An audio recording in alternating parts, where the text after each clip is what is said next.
Akano Mamman Ugwuanya Mamman Ohafia Queen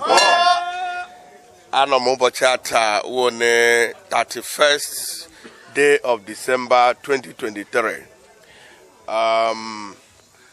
Commissioner Gane Uzo Ugwubang Tango linking to Asaga Ozo Mugase Ndi fe ya na-aga ya ndị mmụọ ya na-agakwa egwesịrị anyị ife ọma mmụọ anaghị eti mmadụ anaghị eti mmụọ emepega m ya za afa nke nna eye nke ọkpara eye nke mmụọ nsọ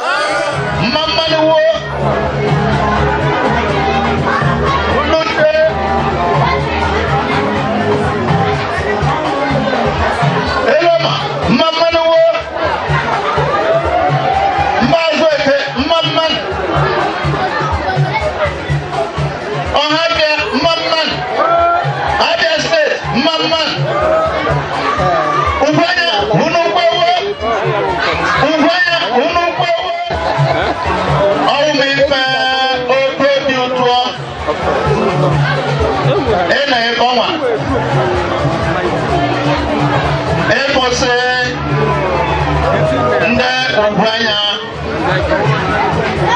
na safari na ezianye ikọwa rai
Wando de biogo bia wara wara, o de,